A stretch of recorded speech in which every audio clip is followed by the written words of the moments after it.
All right, guys, this is going to be lesson 7-7, your math box pages. Now remember, I want you to do your math box pages on your own first.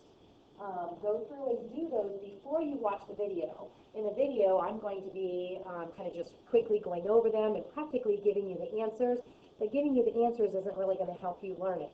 So first, I want you to do the math box page and then go back and watch the video to make sure that you did it correctly. Okay? So if you haven't done that, stop the video, go do your math box page. All right, number one. For this one, it said to fill in the fact triangle and write the fact family. You were able to fill in any numbers that you wanted to. So let's say that you chose the factor 6, the factor 7, and remember the top of our triangle with a dot, that is our product of 42. Okay, so then you're going to write out your fact families. 6 times 7 equals 42. Turnaround rule, 7 times 6 equals 42. Now turning it into division, start with the big number, 42 divided by 7 equals 6, and then turnaround rule, 42 divided by 6 equals 7. Here's what I want you to check yourself. Check yourself. I want you to make sure on your division that you started your number model with the big number. Okay, you got to start your number model with the product. Okay, so many times we get that a little bit mixed up when we're doing our fact families. Okay, so check yourself and make sure that your fact families look like that. You may have chosen different factors though, so you'll have completely different numbers up here. All right, number 2. Martin has 500 milliliters of water in a beaker. He pours some out, and there are 150 milliliters of water left. How much did Martin pour out, sorry. So you have a little beaker over here, and you know that his beaker is 500 milliliters, so let's just say that that was full of water. And then he pours some out. We know that when he pours some out, what kind of math is that, right? Subtraction. He pours some out, and he has 150 left. So if he's pouring some out, guys, what do you think your math number model is going to look like? Hopefully, you thought of something like taking 500, and if you go ahead and subtract, like he's subtracting something, right? And he's left with 150. But remember, it's easier to think about it if you kind of turn those numbers around. Do 500 minus the 150 to get your answer. Okay? So now, guys, some of you are going to be able to look at this number model written horizontally this way, and you're going to be able to think that through. If you take 500 and you're subtracting 100, you've got 400, right? And then you're subtracting 50 more, and so you are left with 350. For some of you who, you know, that's kind of a little bit difficult, go ahead and stack it and subtract it, but don't forget, when you're subtracting, you've got to make sure that there's more on top. So here you're fine, 0 minus 0 is 0. Here, there's not more on top. Go next door and borrow from the hundreds place, bring that 100 over and stick it in your tens place. So now you have 10 minus 5 is 5, 4 minus 1 is 3. Okay, so you should have had 350 milliliters for your answer.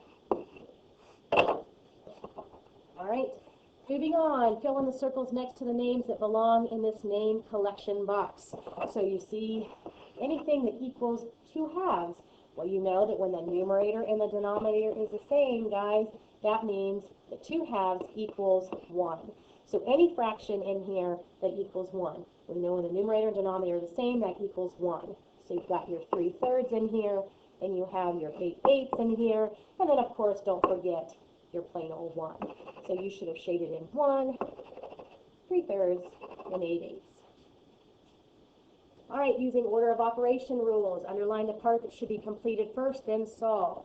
We learn with order of operations, we always do parentheses first, then we always do multiplication or division from left to right, and then we do addition or subtraction from left to right.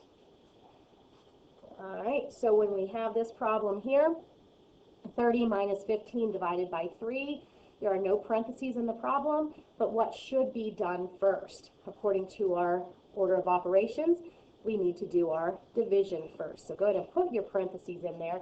You're going to do the 15 divided by 3 first and get 5 because you know that 3 times 5 is 15. And now do your 30 minus your 5. You should have 25. Right, on the next problem, there are no parentheses in there, so look to see what you do first. We always do multiplication or division first. So you're going to do your 8 times 6 first. Who do we appreciate? 6 times 8 is 48. That seems weird saying that without anybody in the classroom. It's just not the same. All right, so 48 minus my 6 would be 42. All right, moving on to number 5. It says Charlie now has 20 batteries. He started with 6 packs of 10 batteries. How many batteries did Charlie use?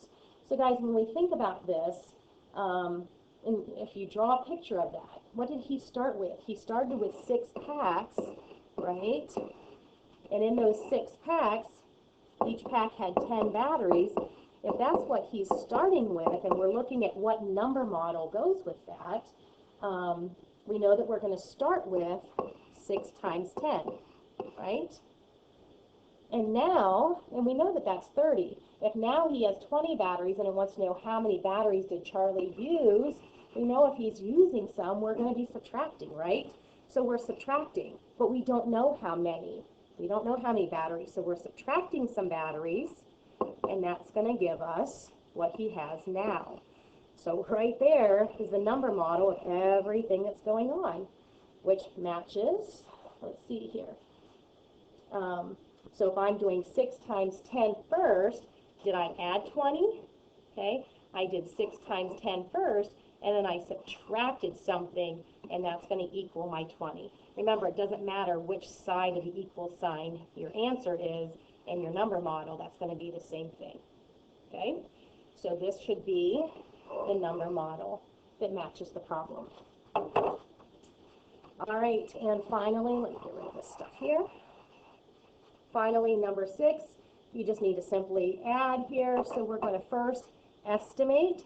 That means I'm going to take each of these numbers and turn it into a close but easier number. And I could turn, let's see here, 479 is really close to 480. I could turn 356 is really close to 360. And then honestly, we talked about if these numbers are still too hard to add in your head, because the purpose of making an estimate is to find numbers that are quick and easy, go ahead and change one of these numbers into an even easier one. 480 is closer to 100 than 360, so maybe change this one to 500 plus 360. That really makes life easy. Your estimate is about 860, so your answer should be somewhere close to that. Remember guys, even if they write a problem horizontally, you guys are super good at solving it vertically, so go ahead and stack it. Remember, you just have to add your ones first, then your tens, then your hundreds. So 9 plus 6 is 15. I carry my 10 over to the tens place. Okay, 7 plus 1 is 8, plus 5 more is 13. Put my 3 tens and carry my 10 tens over to the hundreds place.